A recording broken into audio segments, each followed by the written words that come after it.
It's the Ross Tucker Football Podcast. Oh, yeah, it is. But it's not just any Ross Tucker Football Podcast. It's a teaching tutorial Thursday. That means Professor Greg Cosell from NFL Films University is in to break down really what we saw from Wildcard Weekend, but primarily to preview the divisional round of the NFL playoffs. Has always been my favorite weekend of football of the year. And I don't know. We'll see if it's as good as Super Wildcard Weekend was a week ago. We'll be joined by Greg momentarily. I am Ross Tucker. Got a bunch of podcasts. I think you know that. Fantasy Feast podcast already posted. Joe Dolan has excellent insight into these games and already has some advice for DFS players this weekend, especially at the quarterback position. I thought that was really interesting. Even Money podcast, great stuff from Steve Fezzik on Mike Tomlin's game management, as well as people that like to play parlays. So you should listen to that. College Draft podcast was excellent with Emory Hunt breaking down the college football national championship and what we saw from those players. So check all those things out. And then you've got tomorrow, we'll have a Picks Friday, Finish Strong Friday edition of the mighty RTFP. We are presented by DraftKings, America's #1 rated sportsbook app and DFS app, if you ask me. We'll have a Spread the Word winner tomorrow, a sponsor confirmation email winner tomorrow. I'll give out a YouTube shout out tomorrow and a patron shout out if anybody signs up at patreon.com/RT Media. So pretty cool. Pretty easy for you. What do we have? 4 winners every week? 4 winners. That means you guys have a really good chance if you do those things. If you spread the word via social media at Ross Tucker NFL or at RossTuckerPod, or you take advantage of one of the sponsors, or you make a comment after you subscribe on youtube.com/RossTuckerNFL, or if you become a patron, patreon.com/RT Media, you get a great chance to be a winner this week. It's Big Show time. The Big Show. All right. I mentioned it earlier, which was at this point like not even 2 minutes ago. But Greg Cosell, NFL matchup show every weekend. It'll be all over your screen Saturday morning. Check your local listings, ESPN, ESPN2. Either watch it live or DVR it. It's worth it. I promise. Matt Bowen's terrific. Sal's great. And Greg, of course, is the civilian GOAT, greatest of all time. Greg, there's a lot to get to. Here's how I want to do this. I want to look at the divisional round, but probably ask you a question about the game before while I do it. So, for example, Rams-Packers. As we get into that one, really curious as to what you saw from that Rams-Seahawks game that interested you. And I think it was last week or the week before you talked about Russell Wilson had not been playing very well, and then boom, the Rams end up winning by 10 points. Well, it's really interesting. Obviously, Seattle's not playing this week, but Russell Wilson has not played well for 8 or 9 weeks. And it was very interesting to me that Pete Carroll came out after that game and basically stated that we're going back to the run game. And this was the year that they decided to let Russ cook. And for the first 6 or 7 weeks, he was tremendous. He was playing MVP caliber football. And then it kind of fell apart. He started to become indecisive. He started not to see things very well. He started to leave the pocket prematurely. There was absolutely no rhythm to their pass game. And the improvisational second reaction plays did not show up as much as we've seen in the past. He always had that to rely on. So it'll be interesting to see. I'm not suggesting that they need a quarterback. Obviously, he's got a tremendous track record in this league and is a great player. But the last 7-8 games will be very interesting in terms of the discussion in-house. Obviously, they fired Brian Schottenheimer, and it's easy because the assumption is Russell's great, and if he's not playing great and the offense isn't working, it must be the offensive coordinator's fault. But I think they have a lot of soul-searching to do in-house. You know, Greg, you might not know the answer to this, but I feel like I have to ask it. He was playing at MVP caliber level, and then he didn't play as well over the last 8 or 9 weeks. Do we have any idea what happened? Did defenses play him differently? Did the line start to struggle, or was it just Russell Wilson not playing as well for some unknown reason? Well, I think there's always more than one factor. Ross, when these kinds of things happen. Clearly, he did not play well. Now, he's always played behind an O-line that is at times been a little shaky. Don't forget, he's under 5'11", so there are things that he cannot see. And then he does move when he doesn't have to, and then he'll make tremendous plays when that happens, Ross. But when those second reaction improvisational plays don't occur, and again, they tend to be somewhat random. You can't, to me, and I know people disagree with this, to me, you can't count on those plays in any given game. Now, he's made so many of them in his career that I think people tend to believe, oh, that's going to happen every week. That's just the way he plays.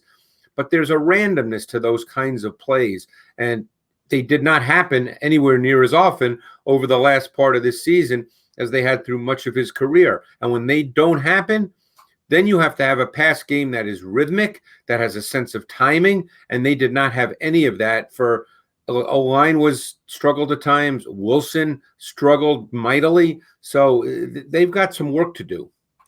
Sounds almost like, Greg, how you spoke about Aaron Rodgers the last couple years until this year, when he did get a lot more out of the structure of the offense. He did get the ball out of his hands. Yep. It wasn't as much second reaction.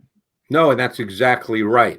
And again, we don't know the reason people say he bought in. We don't know any of that. I can only tell you what the tape shows. And one thing the tape clearly showed this year is you did not see Aaron Rodgers move around anywhere near as much as he had the last number of years. He played within the structure of the offense. He got rid of the football. He played as good a football as he's played in a number of years. We saw what he is. He's an unbelievably great thrower of the football, always has been, one of the best to ever play the game, the way he can turn it loose. And he played at a really, really high level within the structure and timing of that pass game. So then let's talk Rams-Packers. And I'm curious what matchup you're looking at, what intrigues you by this combo of teams. Well, first of all, I assume Jared Goff will play because he essentially played last week. We don't know where he stands, though. So I think that the run game becomes a critical piece for the Rams. They've made Cam Akers their feature back. They drafted him to be that.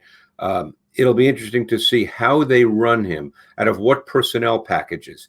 Because one thing about the Packers defense is Mike Pettin really would prefer not to play in his base defense. He would rather play with 5 defensive backs, even 6 defensive backs. I believe they played with 6 defensive backs more than any team in the NFL. So that's one element that intrigues me. The other, of course, is the Rams defense, Packers offense. Everybody will talk about the Ramsey-Adams matchup, and that will happen on occasion. But the Rams are a predominant zone-based defense. Now, they have matchups within the zone. Every zone team does. But you will not see probably more than 11, 12 times in the game where Ramsey is just solely matched up on Adams and it's pure man-to-man. That's not the way the Rams play. They've been an outstanding defense all year. My sense is, why would they change? They've played at a high level all year. It's a good question. Really good question. Because that's the thought process. Everybody seems to think Jalen Ramsey is just going to follow Davante Adams around all game. He hasn't followed anybody around this year. So, again, I think Davante Adams is the best receiver in the game, as I've mentioned to you before. But that would be stepping outside of what they've done all year. Now, could they do it? Of course. These are playoff games. Coaches change things up. So I'm not going to sit here and say it can't possibly happen, Ross. But based on what they've done all year, I don't believe that you'll see Ramsey travel with Adams throughout the game all over and match up to a man-to-man across the board. Saturday night, it'll be the Buffalo Bills hosting the Baltimore Ravens. I will be in the house, Bills Stadium, Orchard Park, New York. So if you want to hear what your boy has to say, I'm sure it's on a radio station if you flip around wherever you live, or you can always catch it on Sirius XM on the NFL channel. Really looking forward to it. You know, my first question, I guess, for you, Greg, would be, I felt like the Colts got the better of the Buffalo Bills. I thought they dominated the action. I don't know how that bodes or how that carries over to this Ravens matchup. Well, you know, it's interesting you say that, because the Colts did what a lot of people said they should do. They lined up, they ran the ball, they controlled the time of possession. They theoretically limited the number of possessions that the Bills had. And what happened? They were losing 24-10 in the fourth quarter. So this game's totally different, obviously. It'll be very intriguing I'm sure you're excited about doing this because there's so many levels to this game and we can't get into all of them. How the Bills will match up to the Ravens offense. Believe it or not, I went back and I'm looking at the game from last year. These two teams played week 14 last year, and I was curious to see how Sean McDermott and Leslie Frazier, two guys who've been around a long time, it's not their first rodeo, how they matched up to Lamar Jackson. And the way they did a year ago is totally different than they're playing now. Last year they played out of base personnel when the Ravens were in base personnel, which is quite often. This year they've been in nickel over 90% of their defensive snaps. So that's one difference immediately. And last year they played a lot out of what we call a 4-3 stack. They had those three linebackers stacked inside the defensive line, basically, behind them, of course, but inside. So it's a totally different looking Bills defense this year than it was a year ago.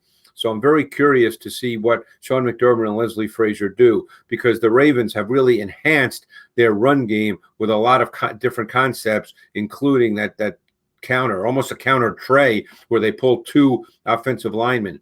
And then, of course, you got Josh Allen, who's the most physically gifted quarterback in the league and is playing at a really, really high level right now. And you will get pressure. The Ravens will pressure because they believe in their secondary. Well, that's what I wanted to ask you about, that I find intriguing. The Ravens really like their corners, Marcus Peters, Marlon Humphrey, Jimmy Smith, and even their safeties. And I get that. But it seems like when they play people with really good receivers like the Chiefs, that they struggle in those matchups, in those man-to-man matchups a little bit. And now you're going against the Bills with the receivers they have. Do you still think it'll be a lot of man-to-man, or you think Wink Martindale will play more zone? That's a great question. I think either way they'll pressure, because obviously there's zone pressures and there's man pressures. And I think he will be proactive and aggressive, basically just as he was against a totally different team last week, Tennessee, but they were aggressive with their fronts. This week it's a little different because it'll be much more of a passing game, and the Bills will spread the field with four wide quite often as well. So they'll pressure. The question is, will they match up man-to-man behind that pressure, or will they have zone pressures? That's a great question. We know Marcus Peters is a cluer and a keyer, and I think they're going to try to get him to play with his eyes and get his eyes in the backfield, because he'll do that, and he keys. So it would not surprise me to see some double moves against Peters. Obviously they don't play, they play sides, so they don't match. No one will match up to Diggs. They play sides. So you don't have a matchup situation. But Peters is that kind of corner. They're going to go after him, but the Ravens will blitz in this game. Let's talk about Sunday's games. We've got the Chiefs hosting the Browns first. Blank canvas on that one, Greg. Your thoughts on Chiefs-Browns? This is that philosophy thing. The way I see it, Ross, is you hear a lot of people say, and it's been said in football for years, run the ball, let's keep the opposing quarterback on the sideline. So personally, I think that's a myth, because think of it this way. In a normal NFL game, an offense gets 11 or 12 possessions. So let's say you run the ball and the Chiefs get 9 or 10 possessions, because you're not cutting out 4 or 5 possessions. You might be cutting out 1 or 2 possessions. So if the Chiefs score 4 or 5 touchdowns on those 9 or 10 possessions, then the Browns have to score 30 points. And I think you have to go into this game believing you have to score 30 points, give or take. So the question is not what is the best way to keep the Chiefs offense on the sideline. The question really is, what's the best way to score points and to score touchdowns? So I think the Browns have to decide what's the best way to score touchdowns. Now, you can run the ball. Of course, you can run the ball. They have a really good run game, and they've got 2 explosive backs who can break runs. But the question is, how do you score touchdowns? You can't take the approach, well, we're just going to hand off because we're going to eat clock. That, to me, that is not really a viable answer to how you play against a team that can score a lot of points. Even though, Greg, and I understand what you're saying, but even though, like how they played against the Falcons, right? What was that, 17-14? I mean, I still think if you're the Browns, I mean, maybe this is the O-lineman in me. I'm sure they'll run some play action stuff as well. But Oh, that's what they do. I'm not saying they should come out and toss it all over the yard. I'm just saying that the goal should not simply be to eat up a little clock. You have to find ways to still create explosive plays and score touchdowns. Now, they won't step out of what they do. Those explosive plays often come out of play action and play action boot. Although one stat I found very intriguing in preparing for this game was the Browns are very, very good on third down offensively. And believe it or not, the Chiefs are not very good defensively on third down. And third down is always a factor in every game. Yeah, there's a lot there. I mean, just a quick question, I guess, Greg. You've been doing this a long time. You ever seen a start to a game like that Steelers-Browns game, 28-0, the end of the first quarter? Everything that could go wrong went wrong. Everything that could go right went right for the Browns. I can't remember another game like that, not like a big game. No. But, it's funny you say that because they did have that third down touchdown to Landry and that the short pass, which he took for a long touchdown. I mean, that was a big play. So we'll see how it goes. But to me, look, Patrick Mahomes and that Chiefs offense obviously did not play as well as they're capable of down the stretch. But you can't go into this game thinking that it's going to be a 17-14 game. You have to score if you're the Browns. Bucks, Saints. Third matchup between those teams. I know you studied the first two where the Saints, especially in that second one, really handled. Yeah, they were overmatched. Bucks. What happened and what might be different this time? Well, offensively, they were overmatched in two areas. Their O-line was overmatched, and their wide receivers could not win versus man coverage. Now, right now, Tom Brady's playing really good football. Boy, is he throwing the ball well with juice, velocity. It looks like he's 25 years old. Antonio Brown is now a much, much bigger factor in their offense. So it'll be very intriguing to me how the Saints play. Saints have a very, very good defense. They play man coverage. In fact, they play two-man, meaning man-to-man across the board with two deep safeties. About a quarter of their defensive snaps versus quarterback dropbacks. It's far and away the highest percentage in the league. So that's a coverage they believe in, two-man coverage. They've done a really good job with that. As I said, they've shut down the Bucs receivers. You will get the Lattimore Evans matchup. You always get that. And quite honestly, the tape tells you that Lattimore has won that matchup pretty consistently. So I think this is a really important game for Evans because he's a critical piece. He's incredibly talented, and he needs to be a factor in this game. Greg, it feels like two-man is the best coverage against a quarterback that can't run. I mean, you get man, everybody underneath. You have two safeties deep. Like, why wouldn't you run that coverage against a quarterback that can't run? It's a great point, Ross, because at the end of the day, what it allows corners to do is to undercut and tailgate. So you can take away in-breaking routes. You can, take away those throws that Brady likes to make in the middle of the field. You'll see it. Now, obviously, they're not going to play it on every snap, but it's a foundational coverage for the Saints, and you definitely will see it. And that just closes down a lot of windows on throws. So we'll see. But and obviously Brady is a quarterback that's not going to move. If he doesn't see it, within the normal progression, he's not going to bolt out of the pocket. He ends up throwing the ball away for the most part. So we'll see. But Brady is throwing the ball exceptionally well right now, and he's feeling very confident turning it loose. Check him out on Twitter at Greg Cosell so that you know where and when he's doing all the things he does, including the NFL matchup show on ESPN, ESPN2 this weekend. Thank you, Greg. Thanks, Ross. Appreciate it. Man, I take so many notes. Those of you that watch on YouTube, youtube.com/RossTuckerNFL, I'm taking so many notes while Greg's talking. A, for myself, but B, for the highlight clips that intern Casey will cut and post on our social at RossTuckerPod, Twitter and Instagram, or on our YouTube page, youtube.com/RossTuckerNFL. I love it. I absolutely love it. You know what else I think is really cool? And I know a lot of people that are into this and that you guys should check it out as well.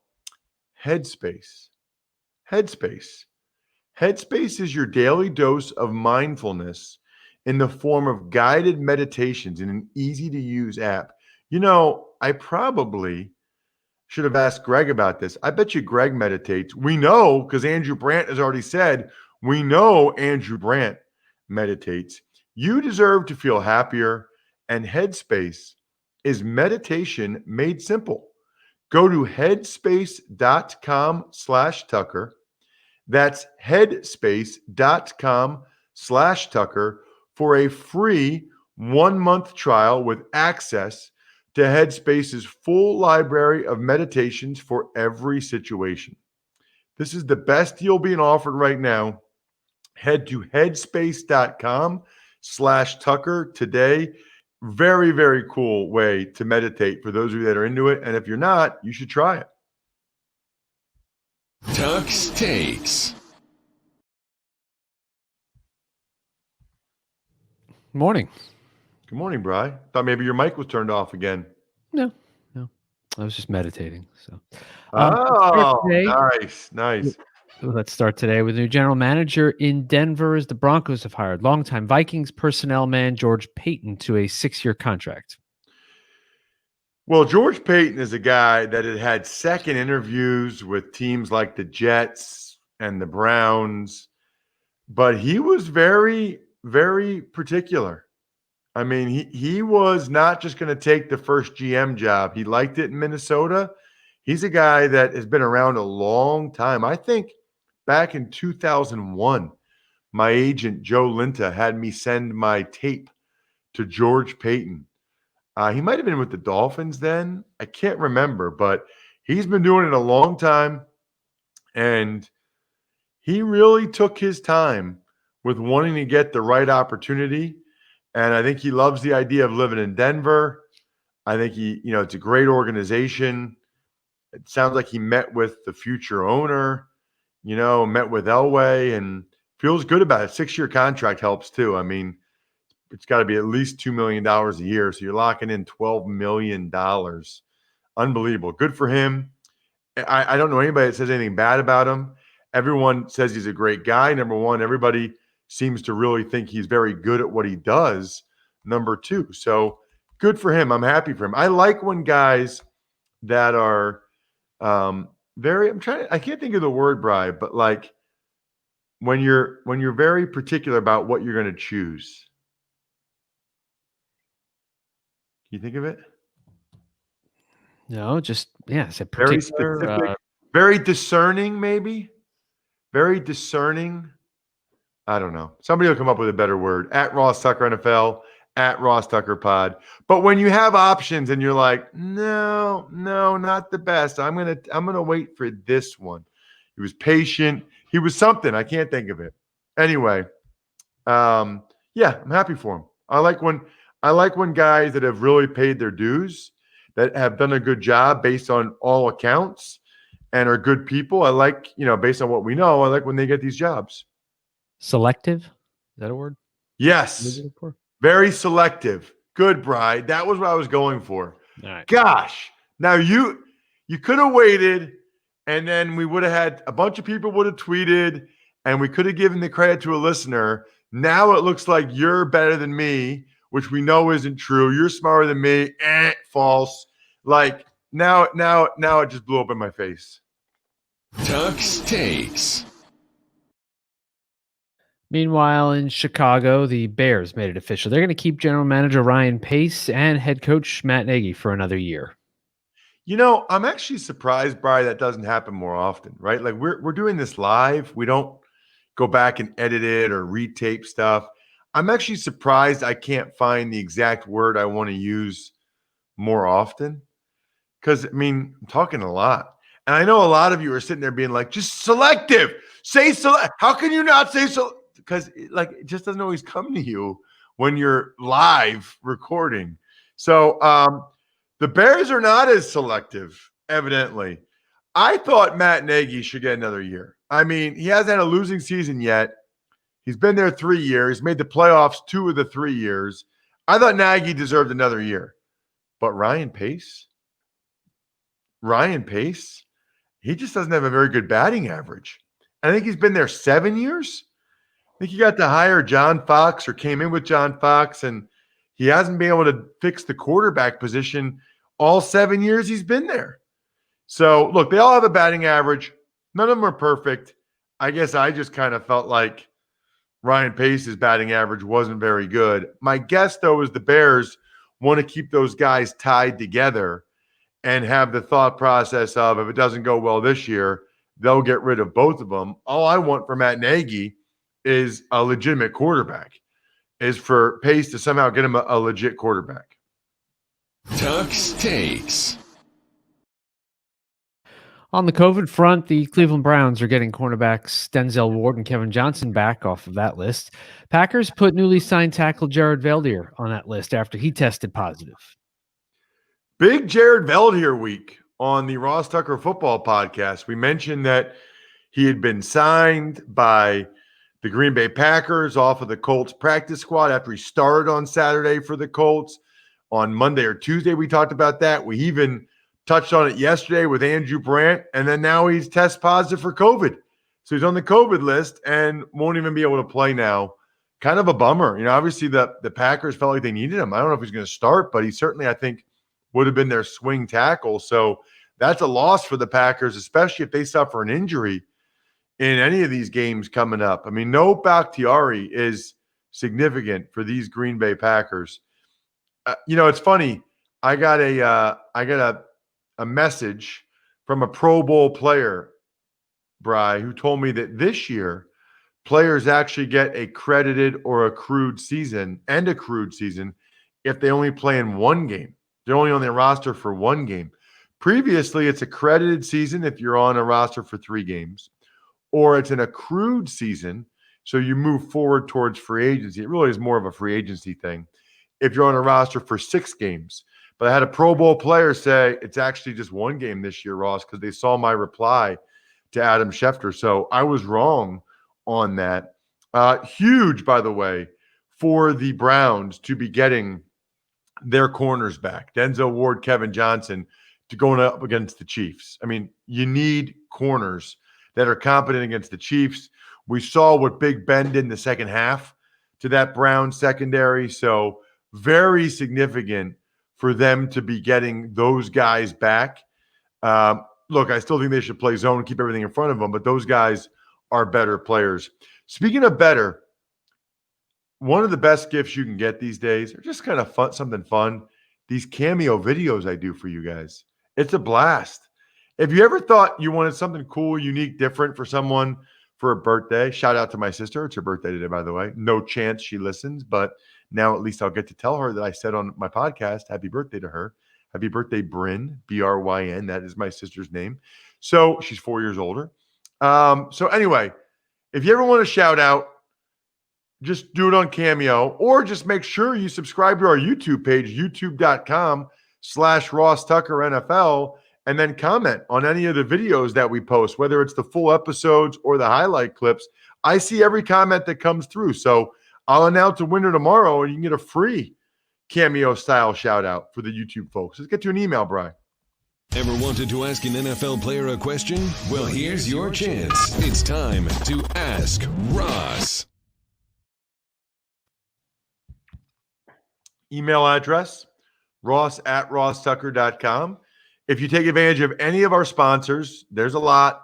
They're glorious on the rosstucker.com sponsor tab. We love them. Take advantage of any of them ever. Fire off an email to me, ross@rosstucker.com, and I guarantee to read and respond to your question on the show, which I love. And you might even win signed press pass or football card or whatever. Somebody's going to get that Bills-Ravens press pass from Saturday night, which is a bad boy. You're going to want that one. What do you got, Bri?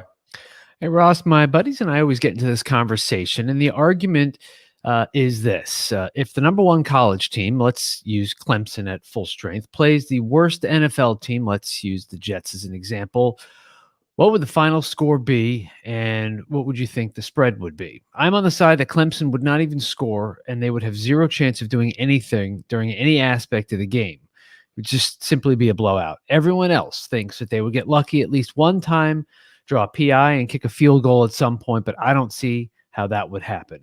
Your thoughts? And unfortunately, I don't know who that is from. So whoever wrote that and sent that in, thank you very much. That's my bad. When I copy or cut and paste the email from what you guys send me to Ross at RossTucker.com, I miss the name sometimes. My bad, whoever that is.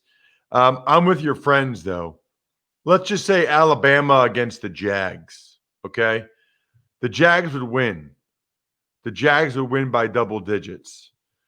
37-10 maybe? 38-3, 31-3, something like that. Alabama would have had a really tough time stopping the Jags this year. Like, you're talking about Laviska Shenault and DJ Chark, and Alabama wouldn't be ready for that.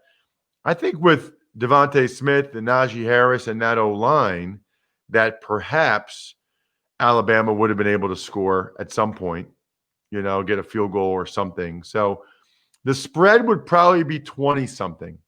I don't know if it's 20.5 or 29.5, but I would imagine the spread would be in the 20s. I don't know, though. It's a good question. I do think Alabama would have a chance to score, though. Now, would they? Maybe not. Maybe not. But I wouldn't be surprised if they scored 3 or 10 points, something like that. It's a good question. They would lose by a lot is the real answer. They would lose the football game by a lot. Nick Saban would tell you that himself, that they would lose that game by a lot. There's a bunch of guys for Alabama that will never play in the pros. And there's a bunch that will never start in the pros. Every guy for the Jags starts in the pros. They're starting in the pros. And then there's just even the Alabama guys, like Devontae Smith and Najee, how much better they got this past year. They'll get a lot better while they are pros. And they're doing so they're not even as good as they'll be once they get to the NFL. Shout outs are in order. Pizza Boy Brewing. I got a bunch of pizza Saturday night from there, and I got 2 6-packs. Looking forward to it, including You've Got a Friend and IPA. Sporticulture, steakhousesports.com, Vision Comics with an X. Please support listener-owned businesses, and please let us pump up your listener-owned business. Become an I Think We're Done Here member of patreon.com/RTmedia. I think we're done here. Thanks for listening to the Ross Tucker Football Podcast. Make sure to also subscribe to the Fantasy Feast, Even Money, Business of Sports, and College Draft. All available at Apple Podcasts, RossTucker.com, or wherever podcasts can be found.